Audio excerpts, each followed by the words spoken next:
মতো বসেছো তো দাদা? এবারে তোমাকে স্যুপটা খাইয়ে দিই আগে, হ্যাঁ?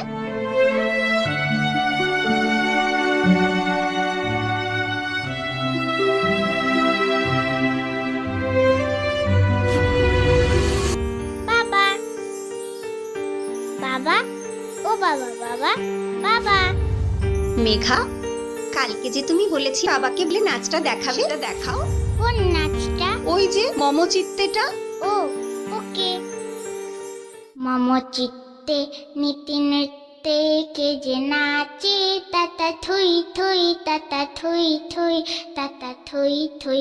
মম চিত্তে নীতি নৃত্যে কে যে নাচে, তাতা থুই থুই তাতা থুই থুই তাতা থুই থুই। তারি সঙ্গে কি মৃদঙ্গে সদা বাজে, তাতা থুই থুই তাতা থুই থুই তাতা থুই থুই। মম চিত্তে নীতি নৃত্যে কে যে নাচে, তাতা থুই থুই তাতা থুই থুই তাতা থুই। মেঘা, সকাল সকাল কি হচ্ছে এখানে? তোমার হোমওয়ার্ক হয়ে গেছে? যাও অন্য সাবজেক্ট নিয়ে বসো, এখানে সময় নষ্ট না করে। থাক না বৌদি, এই তো স্কুলের কিছুদিনের ছুটিতেও এসেছে বাড়িতে, আর এখন চাইছে দাদার সাথে কিছুটা সময় কাটাতে। দাদাও তো চায় কিছুটা সময় ওইখানে থাকুক না।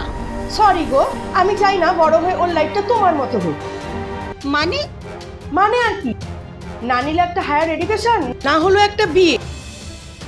তোমার বাবা মা তোমাকে তোমার দাদার ঘাড়ে ঝুলিয়ে দিয়ে বিদায় নিল। দেখো বৌদি, এসব বলো না যে বাবা মারা যাওয়ার আগে বাড়ির ভাগ আমাকেও দিয়ে গেছে, আর বাবার জমানো টাকা দিয়েই তো আমি খাই। জানি তো, তার জন্য তো এত বড় বড় কথা। তা নাহলে কবে ঘাট ধাক্কা দিয়ে বাড়ি থেকে বার করে দিতাম।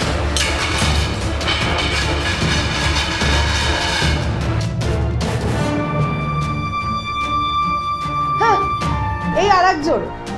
শরীর অসুস্থ হওয়ার পর থেকে তো শরীরে কোনো ক্ষমতাই নেই। তবু বাপুর রাগ দেখো।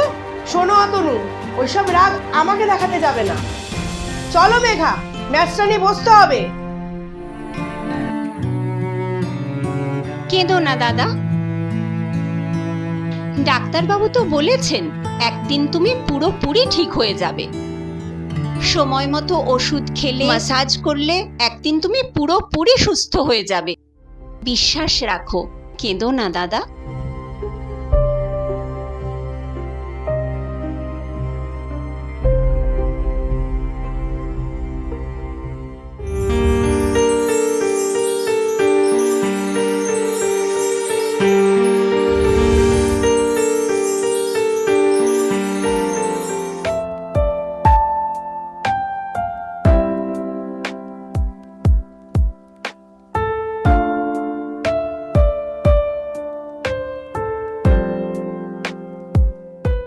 এক্সকিউজ মি, আচ্ছা এখানে মনিকা সান্যাল বলে কেউ থাকেন?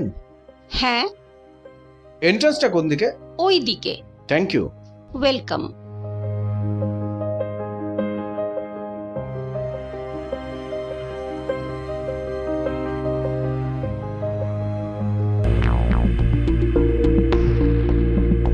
আমার মনে যে কি আনন্দ হচ্ছে না, তোমাকে বলে বোঝাতে পারবো না। কতদিন পর তোমাকে দেখলাম। আমারও খুব আনন্দ হয়েছে, বাট আজকে আমায় চলে যেতে হবে। কেন? এই তো এলে। বলে তোমায় বলেছিলাম না যে একটা কাজ আছে, আর বাড়িটা তো চিনে গেলাম। চলে আসবো আবার কোনো একদিন। তোমাকে একদম ছাড়তে ইচ্ছা করছে না। বুঝতেই পারছি বাবু, বাট ছাড়ো আমাকে, আজ কাজ আছে।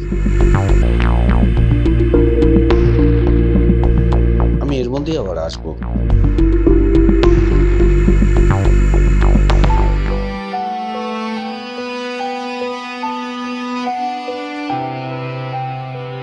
একটু জল খেয়ে নাও দাদা।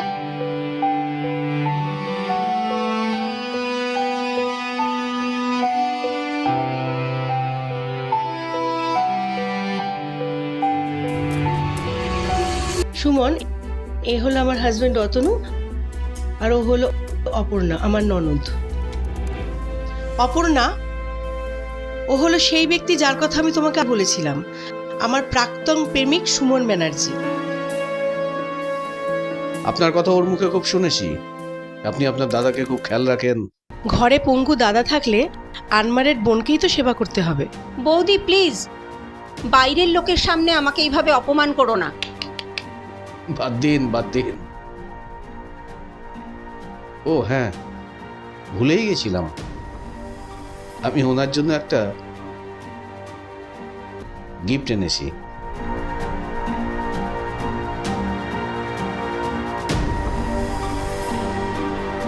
আপনার তো ঘরে বসে কোনো কাজ নেই, চুষুন, বসে বসে চুষুন।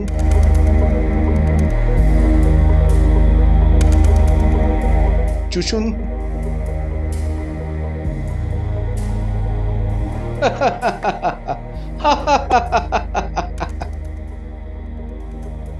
আর হ্যাঁ, আমি যখনই আসবো আপনার জন্য একটা লালিপপ নিয়ে আসবো।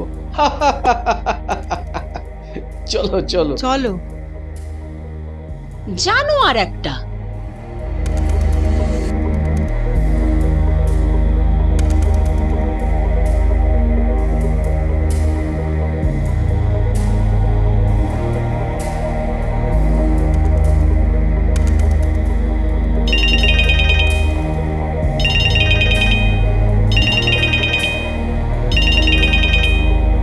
হ্যালো,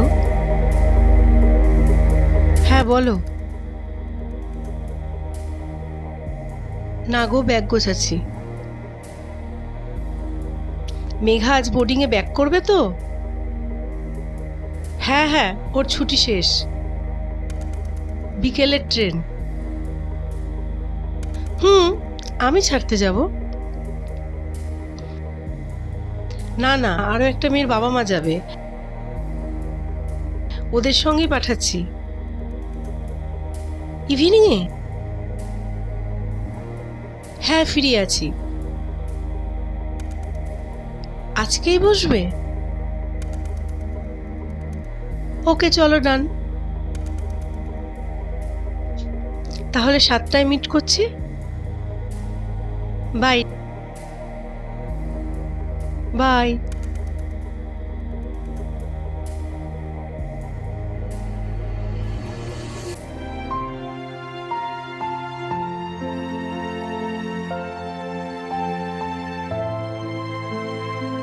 রাত 11টা বাজে, বৌদি এখনো ফিরলো না কেন? অনেক রাত হয়ে গেল তো, বৌদি এখনো ফিরছে না। ওই বোধহয় বৌদি এলো।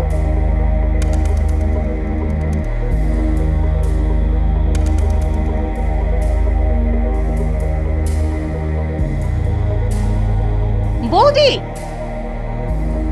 Don't touch me, you bloody!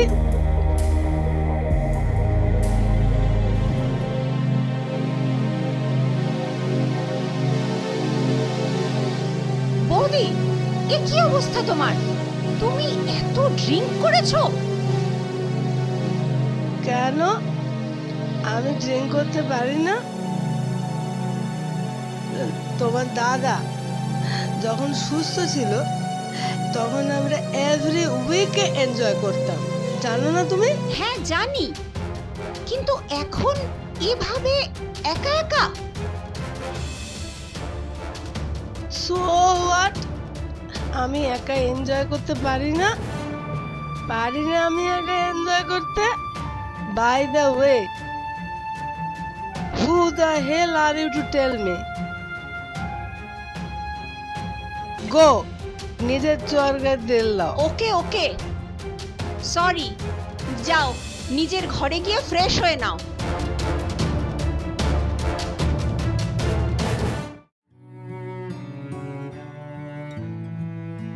বৌদি, তোমার চা। তুমি নিয়ে এসছো? কাজের মাসি কোথায়? আজ কাজের মাসি আসেনি, ও ছুটিতে গেছে।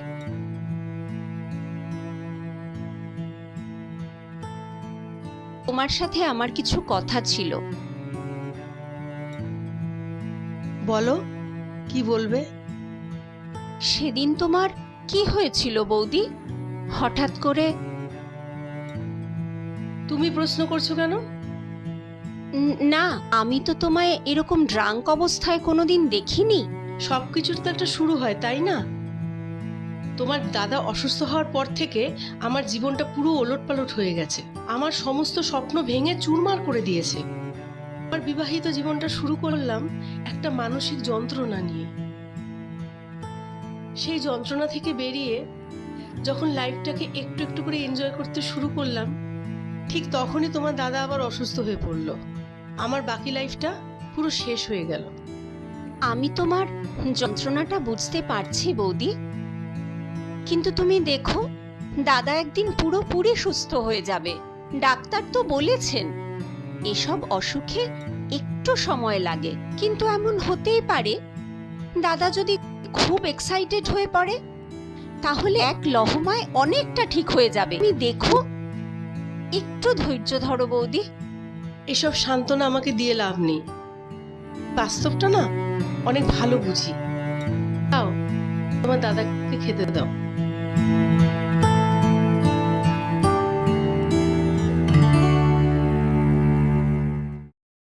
চিয়ার্স।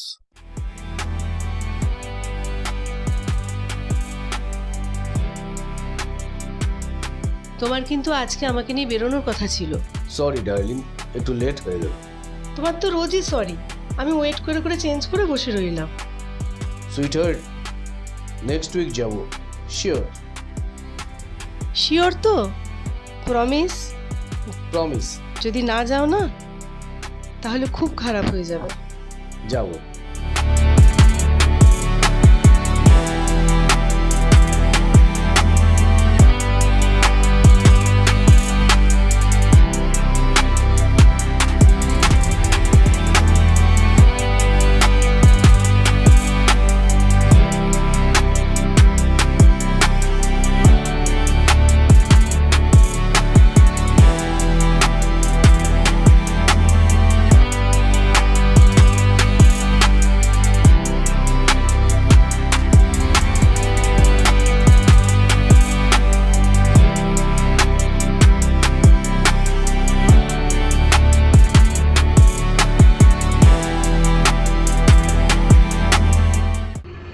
দাদা তুমি এখানে 5 মিনিট বসো, আমি আসছি।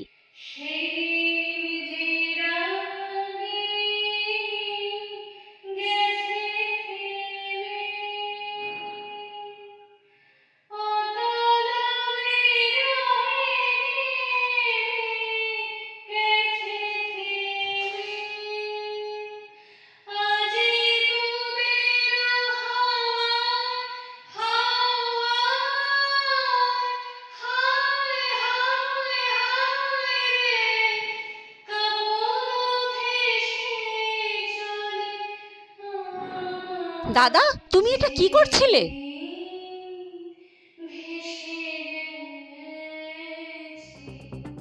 আর না প্লিজ, আর একটা প্লিজ, আর একটা। আর না প্লিজ। এটাই লাস্ট আমার জন্য। ওকে ডার্লিং।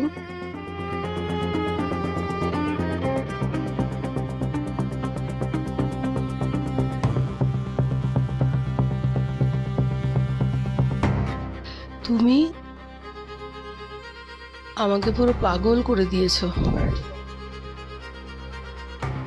আমাকেও তুমি পাগল করে দিয়েছো।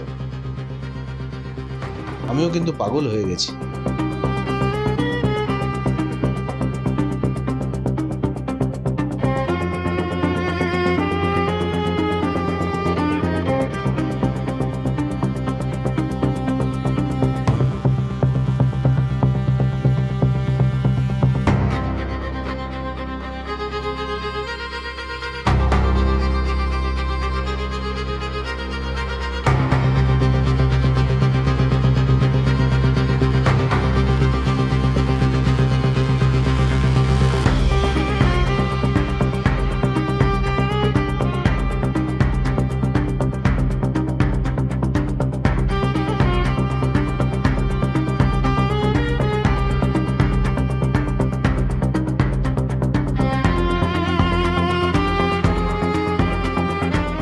আজ আসি?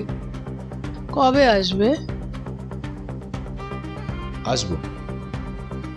না, কবে আসবে? খুব শিগগিরই আসবো। আমি ওসব শুনবো না, তোমাকে কালকেই আসতে হবে। ওকে, আসবো। তোমার ছেড়ে থাকতে পারবো না। আসবো আসবো। আসি আজকে।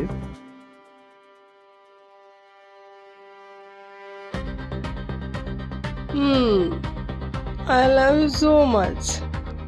কি দাদা, আরেকটা ললিপপ চুষবেন নাকি?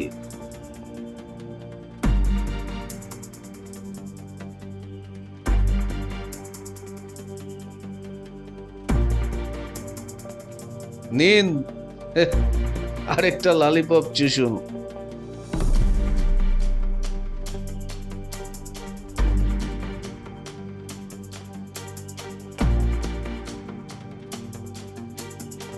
একটা কথা বলি আপনাকে, আপনার বউ না ঠিক আগের মতোই আছে, আর আগের মতোই পাগলের মতো আদর করে।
অতনু, অতনু, কি করছো অতনু? অতনু প্লিজ। খুন করে ফেলবো তোমাকে। দাদা, দাদা, এ কি করছো তুমি?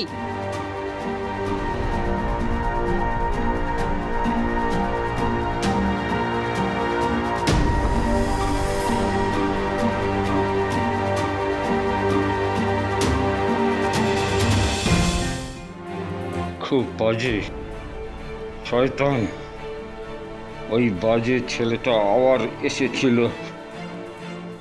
আমাকে অপমান করেছিল। ওকে খুন করে ফেলবো আমি। আমি কিছুক্ষণের জন্য মার্কেটে গেছিলাম, তার মধ্যে এত কিছু হয়ে গেছে। বৌদি, তুমি আবার ওই বাজে ছেলেটাকে ডেকেছিলে?